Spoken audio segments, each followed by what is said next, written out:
this video, we are going to be talking about the ongoing liquidity crisis that has taken place within the banking system and how it is you need to get your money out of the bank immediately.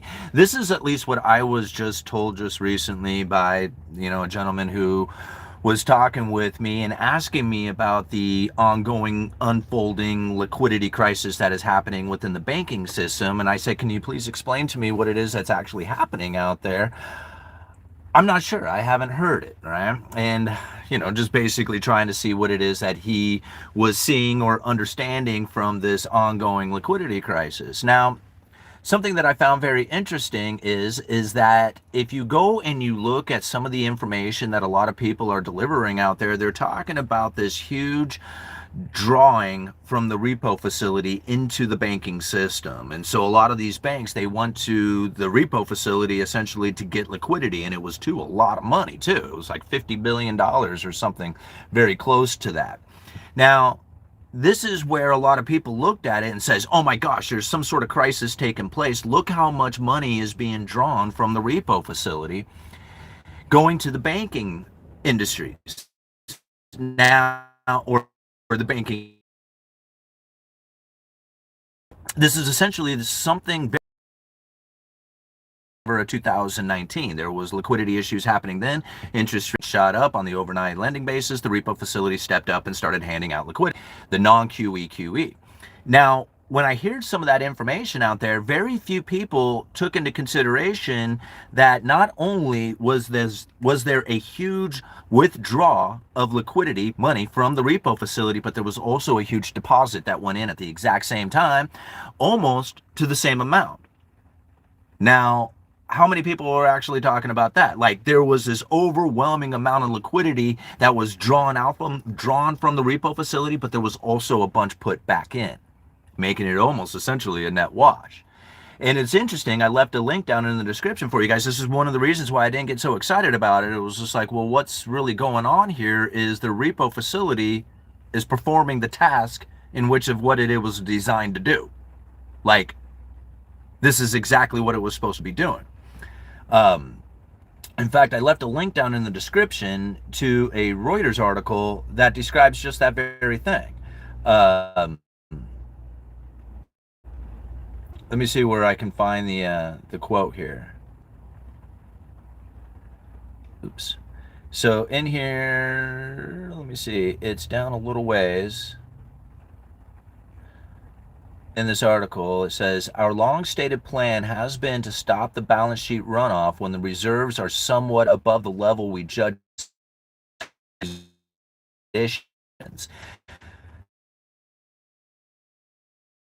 standard of money markets. Now, a lot of people heard that and said, oh my gosh, the Federal Reserve is now like essentially running out of money. But that's not the case, right? Here in this article, oops. It says here, ironically, the number of securities given to the Fed about equals the amount of cash. That was said by Scott Graham of Money Market Trending from Curvature Securities. I'm not sure what the name of the company is, but it says this was the first time the standing repo facility functioned as designed. This is the way it was supposed to be. This is the way it was supposed to work. So when people were flipping out about it, I'm thinking to myself, are they not aware, like, how, like, I know it's a lot and it's overwhelming, but essentially this is how it was planned and designed to do it.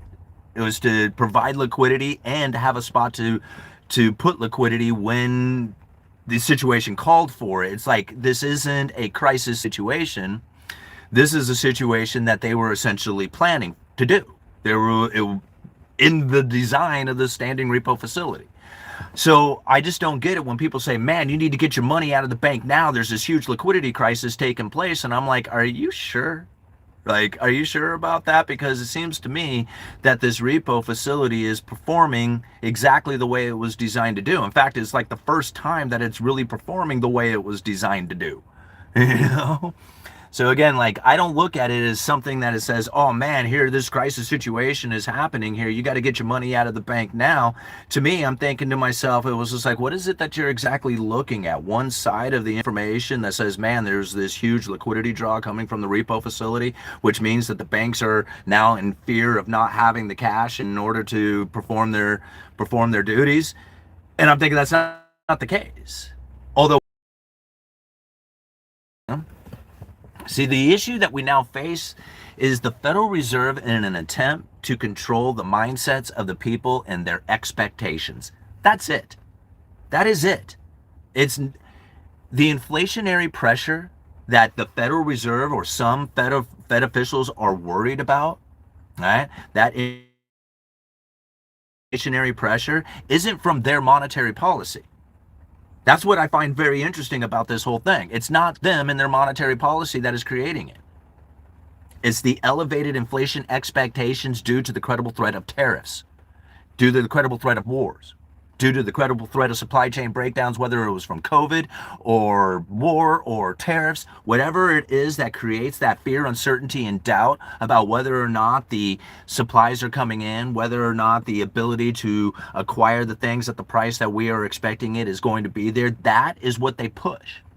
If they can push that expectation to be elevated, they are getting their ammunition back. And to understand that is very difficult for a lot of people, because most people are stuck on the idea that if they print money or if they lower interest rates, this is automatically going to create inflationary pressure. Knowing that the great financial crisis and the zero interest rate policy that was persistent in the economy for almost a decade did not create the inflationary scenario that the Federal Reserve was looking for, there's a whole different understanding of monetary policy now. Most people are still stuck in the old ideas that if you lower interest rates, that's automatically going to create an inflationary pressure. And there couldn't be anything further from the truth, right? In fact, the whole idea that they can lower interest rates to create an inflation is so far gone or so far removed from the reality of the situation that there is no way that they can actually do that. And I know that sounds very odd for a lot of people, but most people who find that odd to believe or even understand will not be able to explain why it is that the great financial crisis and the balance sheet failed to produce the inflationary scenario for the Federal Reserve. It comes down to supply chain breakdowns, supply demand imbalances. However you can create that, that is what's going to create the price discrepancies that people would then relate to as inflation. Money printer is an easy excuse, but unless that money is lent into the system, then it never actually starts chasing the goods and services.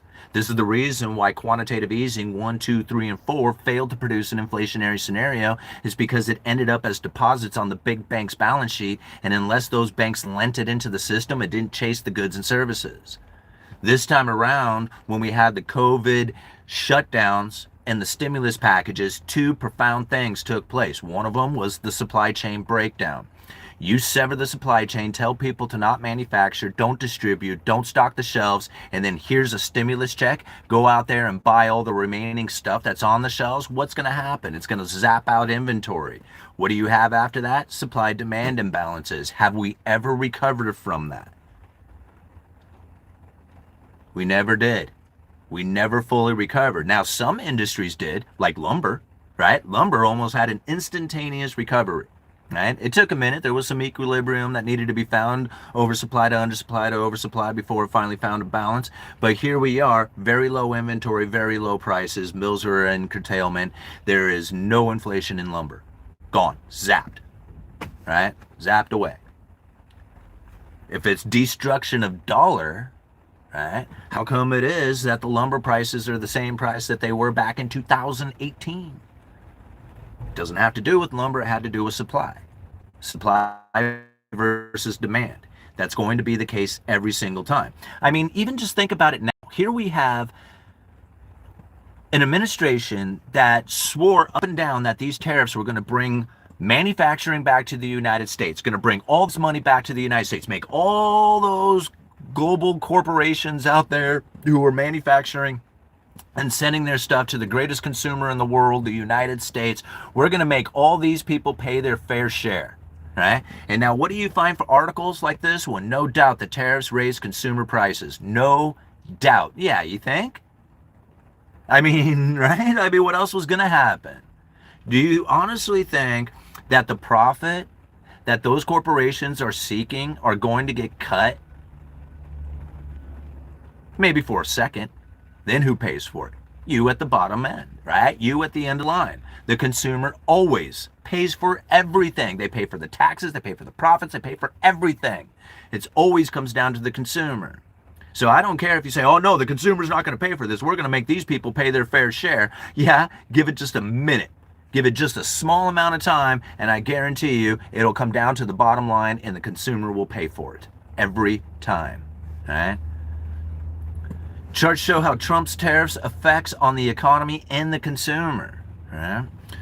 The Supreme Court decision. This is going to be very interesting. I guess this is coming up on November 5th where they start looking at the information or looking at the facts of it. Who knows when they actually decide? That may end up taking place sometime in the future, may come sooner than later. But the idea that the Supreme Court still has a decision to make about tariffs on whether or not they're even legal. Think about the credible threat that comes from that. Just in itself, the credible threat of that alone is enough to start moving market behavior in a profound way. Think about what happens if the tariffs are found legal. Right? We're going to go on with more of the pain and the expectations of the pain that we are experiencing. What happens if it goes the other way and they found them that they are not legal and that they are not allowed and that all this has to be unwound? Think about how booming of an economy that would take place if all of a sudden the credible threat of tariffs was just immediately alleviated. Think about how damaging it would really be if there has to be refunds. Right? I mean, here the consumer is already paid, and now what we're going to end up doing is refunding. I mean, are you going to refund the consumer? Of course not. The consumer doesn't get the money back. That's not going to happen. Right? All that money goes back to the corporation, so not only do they charge the consumer, but then they get doubly because they're going to get a credit back. Huh. That's going to be an interesting sight to see. Don't know if it's going to happen, but it very well could. See, this is the way that they control the economy now. They don't do it through interest rate adjustments. The talking about interest rate adjustments is the key to understanding it. Knowing that they had planned for massive liquidity issues, that's why they wanted the standing repo facility. I mean, I did a video back in 2019 called Things Are Changing. Now, I didn't know that the standing repo facility was going to be such a big deal when I made that video. But I made that video knowing that the Federal Reserve was wanting this repo facility to be an operation that was consistently there. It used to be a pressure relief. They only stepped up in times of need, but they wanted that repo facility to be there all the time for everyday general usage. And here it is. This is part of the game. This is part of their expectations of how they were planning on dealing with the economy going into the future. And it's really just more of just dealing with financial conditions. They can't even control the economy. In fact, there's no way they can control the economy. The economy operates organically off of our own personal decisions on what it is that we want and need for ourselves. They can control financial conditions, but even in the idea of controlling financial conditions, all the creative financing cannot produce real assets, and that's the key to understanding it. The production of real assets is not something that we are capable of doing and supporting ourselves here in this country any longer. We have to buy the production of other nations. That means they're producing the real assets and we're buying it. What do we buy it with? An empty paper promise to pay into the future with more empty paper promises. How long can that last? That's the creative financing that we now live in, where we take the production, the hard work, the energy, the resources, everything from other nations and promise to pay them back in the future with empty paper promises to pay. How long can that last? What happens when the day that the payments no longer are able to provide you with the real assets? What happens that day? That's the day you should be concerned about. Not whether or not you have the money, it's whether or not the payments are going to be able to get real assets. That's the scariest part of it. People are all the time, they're thinking, oh man, well, if I had the money, if they just gave me the money, if I had a bank account, if I had all this stuff, and I'm thinking it doesn't matter. You can have $1 billion in the bank account. If you can't use that money to buy real assets, then it's worthless. It is absolutely worthless. Being able to acquire real assets is the key to understanding what it is that the United States is now facing and the consequences from having such dramatic inequality that has occurred because of the sheer amount of luxurious experiences that we had here in this country from being the world's greatest industrious producer in the world had ever seen. This is the consequences we pay for it. People in the past had good jobs. Those good jobs of manufacturing sent stuff out there to the world. The world sent us their gold. We raised our standard of living. And people said, man, look at America. They are awesome. They really got it going on. It was only a matter of time by having that elevated standard of living, enjoying the luxurious experiences and start buying the foreign production that we started sending the domestic manufacturers overseas. People said, man, this is a politician who did this. It's not. This is the consequences of ever increasing amounts of new money coming into the system, and that's the unfortunate problem we will face going into the future, is there will be ever increasing amounts of new money coming. Always. The system cannot function any other way. If you were to reduce the amount of new money coming into the system in any kind of significant way, it would crash the entire concept and everybody would be in pain and misery. There is no saving this. The only thing you can do is understand how it is that this economy is now functioning, how the creative financing is not being able to deliver the real assets to the people anymore, and you have to figure out how it is that you position yourself in order to acquire those real assets, because there is nothing that they can do to make it happen here in this country again. They cannot make it happen here. It's not possible. All right, 17 minutes into it. Everyone hit like. Yes, please do. Standard Nursery, I really appreciate you being here, brother. Jumping in here, gang. All right. High Metal, that share price has to go up. All right, Stellar Corpse, it's all about shareholders now. Standard Alert, love this point of acquiring real assets and screw worrying about others accommodating your needs. That's really it. Like when I heard, like I've heard Greenspan say it so many times in the past, right? In fact, let me see if I can bring it up here for you real quick, because it's a very profound statement that he made years ago while he was still chairman of the Federal Reserve. And to know that they were well understanding at the time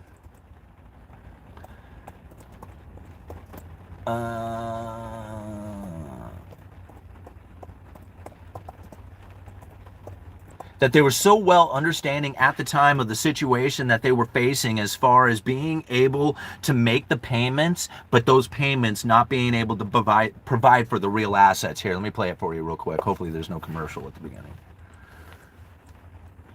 That we should maintain the fundamental principles of Social Security as he did in 83? I think we should maintain the principles of Social Security, but I think the existing structure is not working. And that until we can construct a system which creates the savings that are required to build the real assets so that the retirees have real goods and services. So did you hear that? To have a system that can create the real assets, the savings for real assets.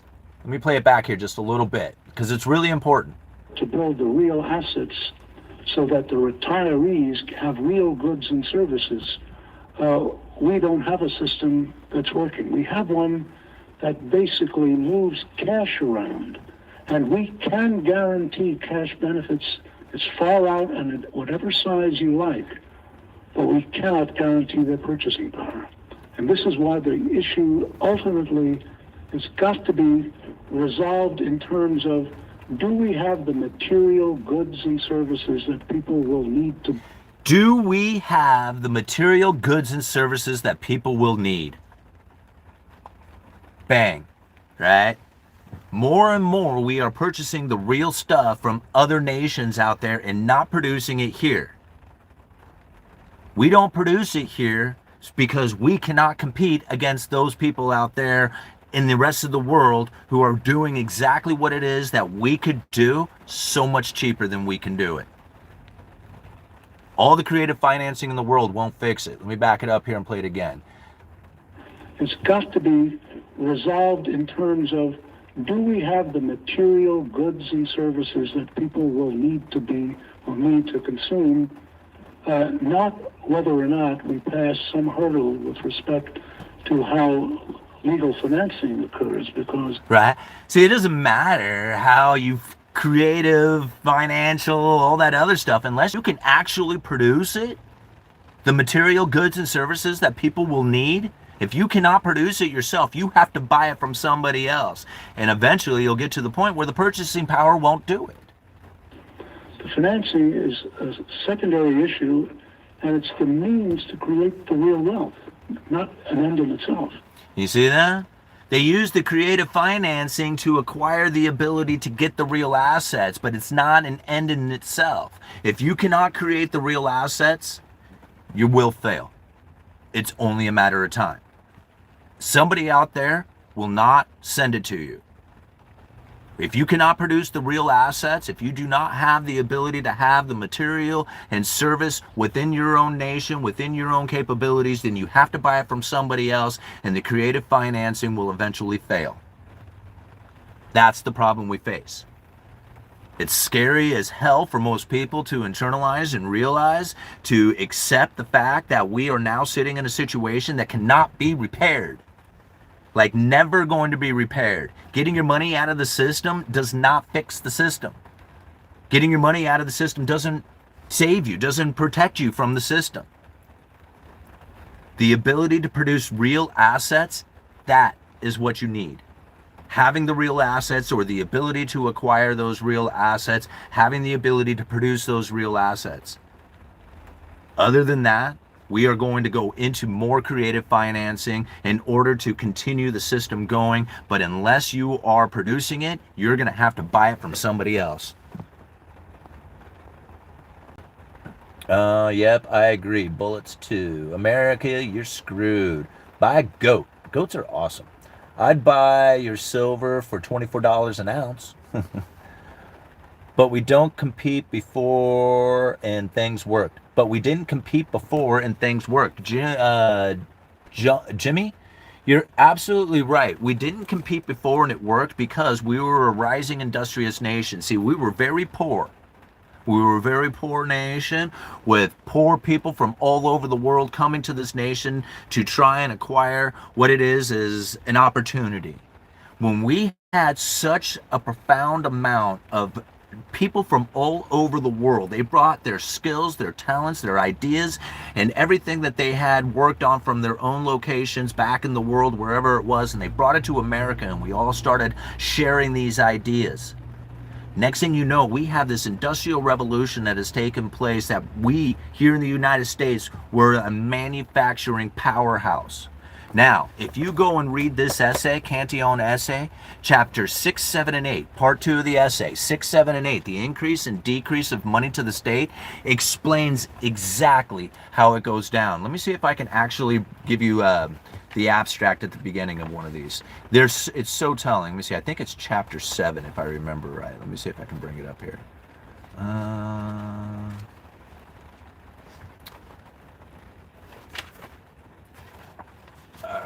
Oops. What page is it on? Let me read it to you guys, because this is so... Actually, I got it in here. I don't need to do that. I got it right here.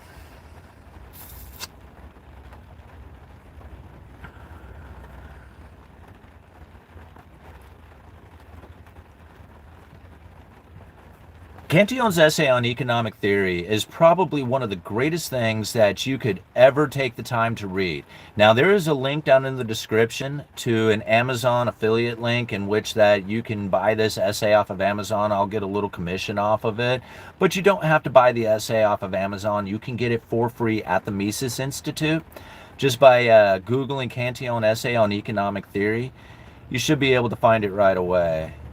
And then go and download the essay and read it at your leisure, but definitely take a moment to read chapters 6, 7, and 8 inside of that essay on part 2, and it's the increase and decrease of money to the state. When you get through that, you are going to be absolutely blown away by the understanding of how it is that manufacture comes into the United States, or how manufacturing here in the United States had risen to such a profound level only to find the deterioration taking place. He describes it perfectly from hundreds of years ago, before the United States was even the United States. All right. Let me see here.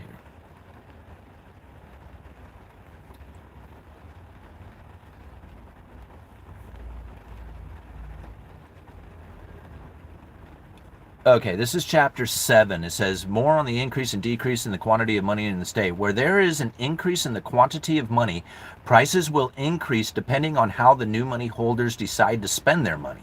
The price change will also be affected by such things as regulations in trade on the perishability and the products that are traded. In other words, simple quantity theory of money is naive in proposing that a doubling of quantity of money would double the price equally. Changes in quantity of money will change relative prices and have real effect on the economy, a phenomenon known as the Cantillon effect.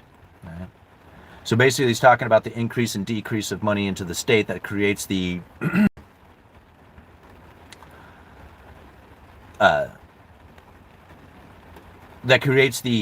price level. So essentially when you bring in new money in, people think, okay, if you add a bunch of money, because you added a bunch of money, now prices have to go up because all this money is now circulating within the system, driving the prices up.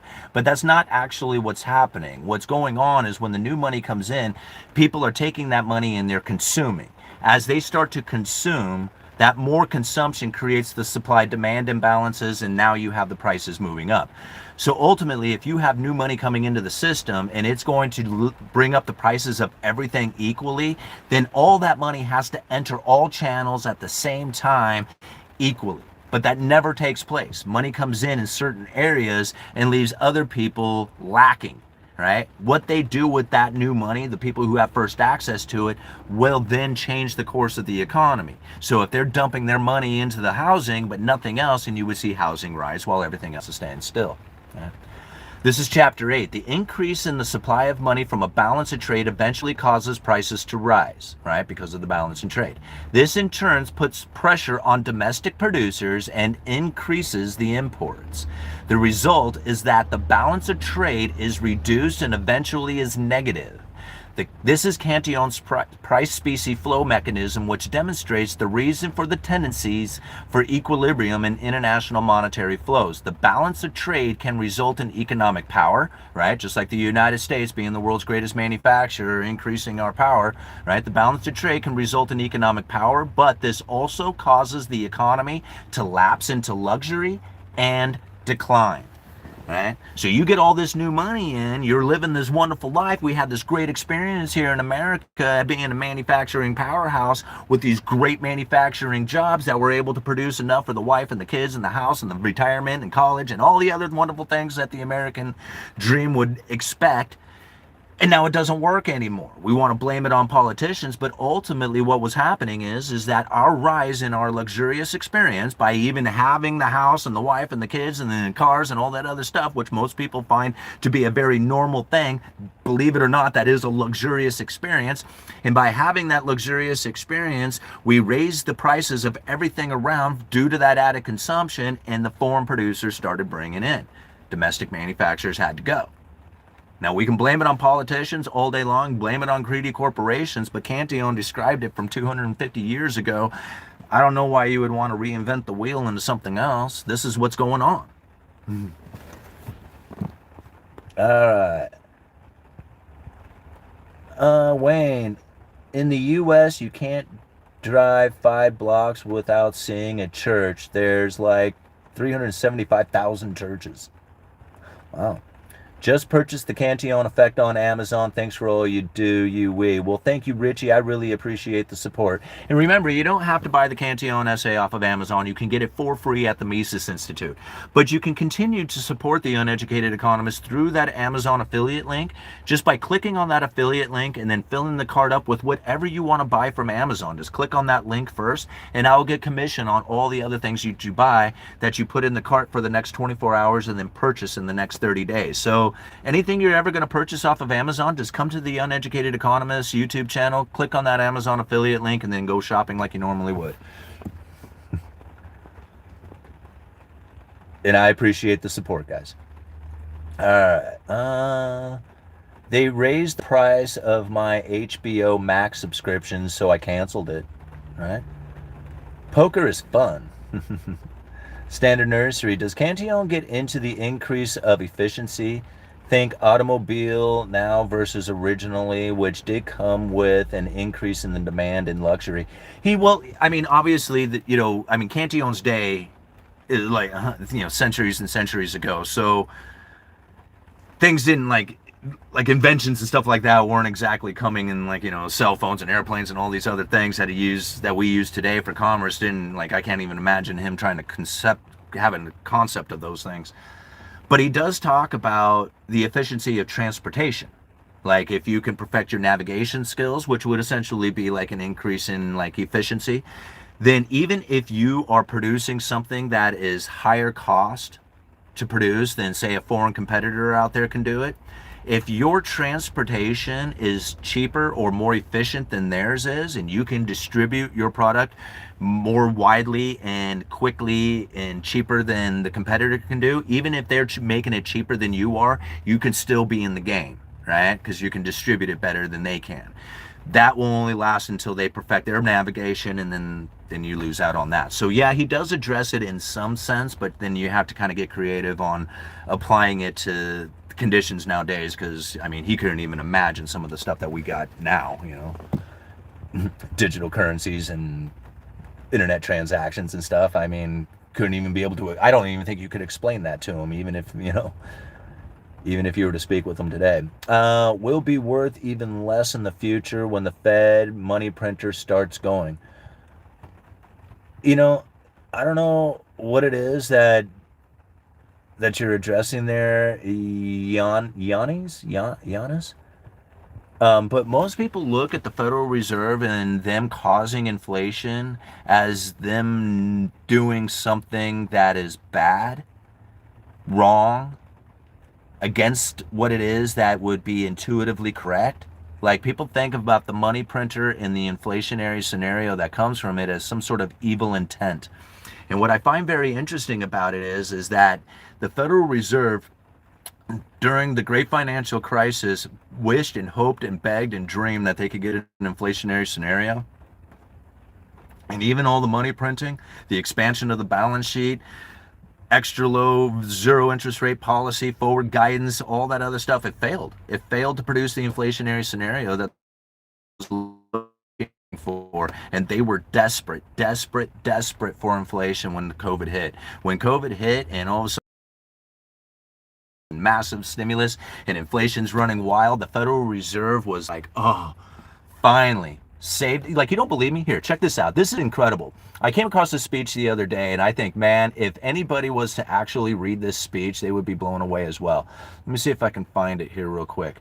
This is coming from Lael Brainerd, delivered May 16th of 2019. All right, guys, this is absolutely stunning. Let me see if did I highlight it? Yeah, it's right here. This is okay, think about this. After the great financial crisis, the money printer had gone massively burr, way more than what we had experienced in COVID. I don't know if people realize that. Now, the dollar amount during COVID might have been more, but the percentage basis of increase that had taken place during the great financial crisis was far more than what has happened in COVID. All right? It took the balance sheet of $850 billion to over $4.5 trillion. It quadrupled the balance sheet. This last time around with the quantitative easing, it doubled the balance sheet. Think about it, a quadrupling of the balance sheet to a doubling of the balance sheet. So the quadrupling that took place during the Great Financial Crisis was far more money printing on a percentage basis than took place during COVID. However, it failed. It failed to produce an inflationary scenario, and the Fed was scared to the death that they would not have a monetary policy going into the next downturn. They would have no way of being able to stimulate the economy to protect the financial industries that were out there. They were scared. Listen to this coming from Lael Brainerd at the time. Of course, it is not entirely clear how to move underlying trend inflation smoothly to our target on a sustained basis in the presence of a very flat Phillips curve. Now, understanding the Phillips curve means that when the Federal Reserve would lower interest rates, corporations would borrow money, hire people. That hiring of people would get people out there spending money. That extra spending of money would create the supply-demand imbalances, and we'd have inflationary pressure. So when unemployment fell, inflation would rise. They actually had something called a neutral employment rate, right? So if unemployment fell, inflation would rise. But they found that that failed. End of Obama administration, all the way through the Trump administration, first Trump administration, ultra low unemployment and no inflation. Remember, even Donald Trump was screaming back then, the Fed should be printing money. There's no inflation, okay? So that was all taking place back in 2019. Money printer, no inflation, scared to hell that they were stuck at the lower bound with no way of being able to deal with the economy. One possibility we might refer to as, quote, opportunistic reflation. Can you believe this? Here it is. The Federal Reserve was saying opportunistic reflation. They're not scared of inflation. They're looking for opportunity. Opportunity to reinflate. Opportunistic reflation. You guys can go and look at this for yourself. Again, this is Lael Brainerd, delivered May 16th, 2019. The disconnect between inflation and employment in a new normal. Goes on to say this. Referred to as an opportunistic reflation would be to take advantage of a modest increase in actual inflation to demonstrate to the public our commitment to our inflation goal on a symmetric basis. Now, here, think about this. They just went and printed up all this money, quantitative easing 1, 2, 3, and 4, balance sheet expansion by 4 times, right? 2019, all this money is now out in the banking system and all this other stuff, and it's failing to produce an inflation. They need to come up with opportunistic reflation in 2019. Opportunistic reflation. For example, suppose that an unexpected increase in core input price inflation drove overall inflation modestly above 2% for a couple of years. Wow, Lael Brainerd, here it is, all this money printing, failing to produce the inflationary scenario. And for example, if you had supposedly just, hypothetically speaking, no plans or anything, no plans, just hypothetically speaking, suppose that there was an unexpected increase in core import price inflation drove overall inflation modestly above 2% for a couple of years. Bang! Dang! Did you not get what you asked for with COVID? Unexpected increase in inflation. Interesting. The Federal Reserve could use that opportunity. They could use this opportunity. See, all these people thought, oh man, the Fed doesn't know what they do. They cause an inflation. Inflation's running out of control. They were looking for opportunistic reflation. There it is. They're delivered right to them. Right? The Federal Reserve could use the opportunity to communicate that a mild overshooting of inflation is consistent with our goals and to align policy with the statement. Such an approach could help demonstrate to the public the committee is serious about achieving a 2% inflation objective on a sustained basis. That's interesting, to reach the 2% objective, yet you were saying, wouldn't it be an awesome thing to have, for example, this expected rise of inflation? Worked out so well, didn't it? Nobody really, takes that into consideration. How many people actually think about how it is that the Federal Reserve was wanting to push up, for example, inflation beyond that of what it is that is considered their 2% target? How many people actually believe they wanted to do that? The Uneducated Economist over and over again said it. Very few people believe me. In fact, people thought I was delusional, and then on top of it, they said, no, you're just a shill for the Fed, right? And I'm thinking to myself, no, everybody who is thinking inflation is destroying their world is a benefit to the Federal Reserve, because they needed opportunistic reflation. So crazy to think. What time is it? Alrighty, guys, I gots to go. Sounds mighty expected. What does everyone think the best way an average individual can hedge against the coming uncertainty? Not everyone can dump money into the gold and silver.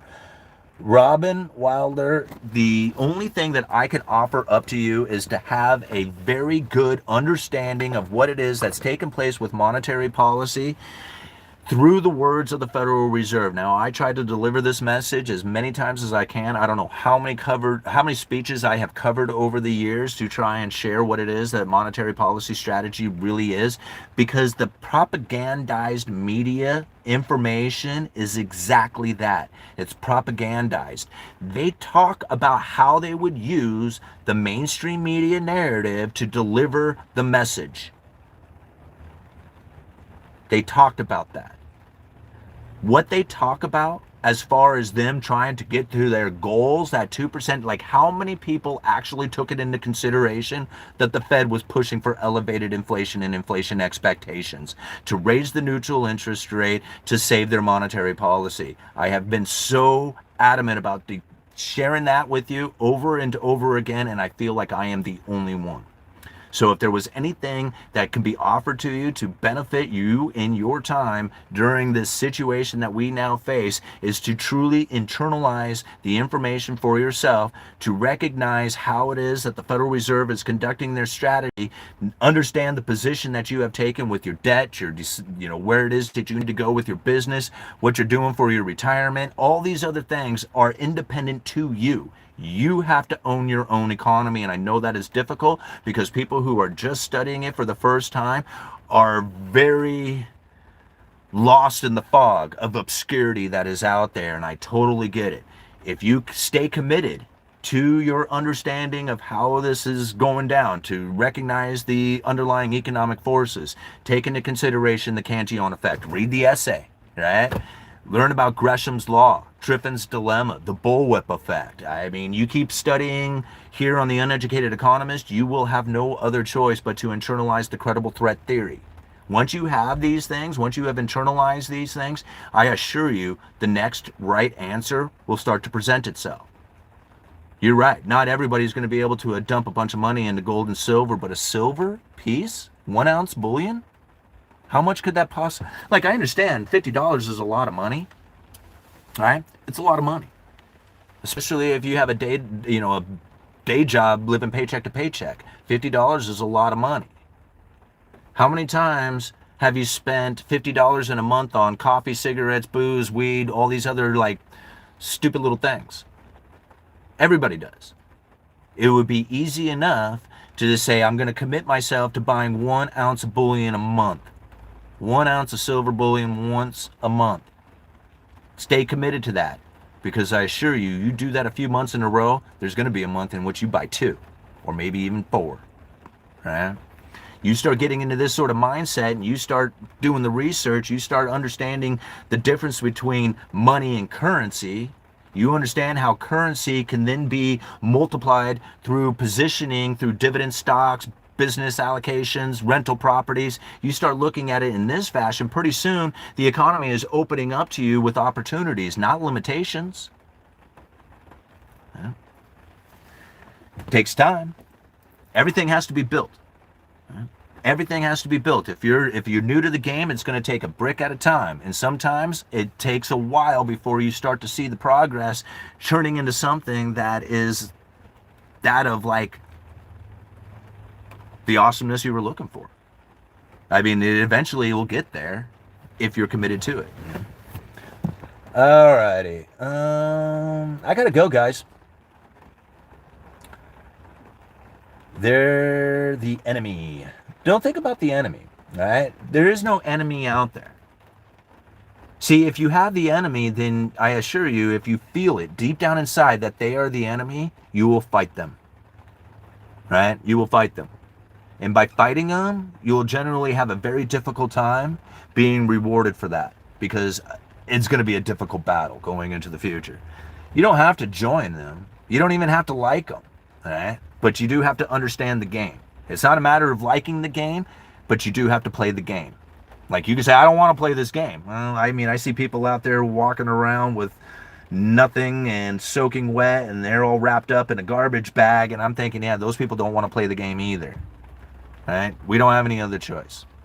We have to figure it out for ourselves, position ourselves accordingly for it, and do the best we can with that. You guys are awesome, but I gotta go. I really appreciate all these comments. We got 512 people watching. At one point, I saw it up there close to almost 550. That is so great. Thank you so much, everybody who's joined in on today's live stream. Do me a favor. Go hit that thumbs up button.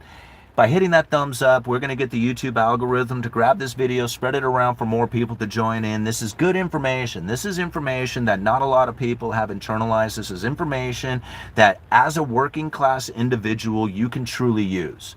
Now, I know a lot of times people are getting very confused. How do I use this information? Once you take it in, like, and this is another thing, once you take it in and you are not just like convinced of it, but knowing, like deep down in your soul, knowing of the information, you just intuitively make the right decisions. You will just naturally just be in the motion of doing it right. Live within your means, get out of debt, get assets. That's it. Yep, simply explained. All right, Uneducated Economist, you guys are awesome. Thanks for being here. You let me know.